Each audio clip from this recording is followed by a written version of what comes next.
আসসালামু আলাইকুম গাইস, কেমন আছেন সবাই? তো আপনারা অনেকেই আমাকে একটা বিষয় নিয়ে অনেক বেশি মেসেজ করতেছেন যে ভাই 2025 সালে নাকি দুবাইয়ের লেবার ক্যাটাগরির ভিসাগুলো খুলে দিব। এই বিষয়টা নিয়ে আমাদেরকে একটু জানাবেন, এটা সত্যতা কতটুকু। তাছাড়া জানাবেন যে ভিসা কোন কোন লাগতেছে, কোন কোন ভিসাগুলো লাগতেছে না দুবাইয়ের মধ্যে। তো দেখেন, দুবাইয়ের মধ্যে এখন পর্যন্ত এমন কোনো আপডেট আসে নাই যে 2025 সালে দুবাইয়ের ভিসা খুলে দিতেছে দুবাইয়ের সরকার। এই বিষয়টা নিয়ে এখন পর্যন্ত কিন্তু কোনো আপডেট আসে নাই। যারাই আপনাদেরকে বলতেছে, বলবো যে মিথ্যা ইনফরমেশন দিতেছে, আর কোনো কিছুই না। আর বর্তমানে দুবাইয়ের মধ্যে লেবার ক্যাটাগরির ভিসাগুলো লাগতেছে না, ঠিক আছে, হাই প্রফেশনাল ভিসাগুলো লাগতেছে। তবে এটার জন্য অনেকগুলো ক্রাইটেরিয়া আছে যেগুলো পুরো করতে হয়। তার মধ্যে হয়েছে যে আপনার এডুকেশনাল সার্টিফিকেট থাকতে হইব ডিগ্রি পাশের।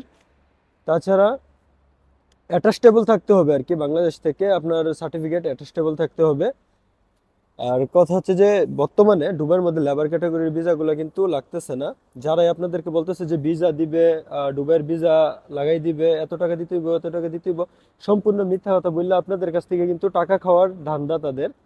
এখন পর্যন্ত দুবাইয়ের ভিসা কবে খুলবে এই বিষয়টা নিয়ে কোনো আপডেট আসে নাই। তবে একটা কথা আপনাদেরকে বলে রাখি যে 2025 সাল মানে ডিসেম্বরের 30 তারিখ না 31শে মার্চ যাইব, আমি আসলে দেখি নাই। তো যাই হোক, ডিসেম্বর শেষ হইব, সাধারণ ক্ষমার মেয়াদও কিন্তু শেষ হয়ে যাব। আর সাধারণ ক্ষমার মেয়াদ শেষ হয়ে গেলে কিন্তু যারা অবৈধ আছেন দুবাইয়ের মধ্যে তাদের অনেক কপালের মধ্যে শনি আছে, আপনাদেরকে বলে দিতেছি। কারণ আপনারা যদি মনে করেন যে ভিসা লাগাবো না, এমনিতেই কাজ করব, তাহলে ভুল করতেছেন আপনারা। আপনাদেরকে একটা চান্স দিচ্ছে দুবাই সরকার, আপনারা চাইলে কিন্তু ভিসাটা লাগাই নিতে পারেন। কারণ এখন পর্যন্ত সাধারণ ক্ষমা চলতেছে। তো বর্তমানে লেবার ক্যাটাগরির ভিসা নিয়ে কোনো আপডেট আসে নাই, ভিজিট ভিসা নিয়ে কোনো আপডেট আসে নাই। এবং হাই প্রফেশনাল ভিসাগুলো লাগতেছে শুধু।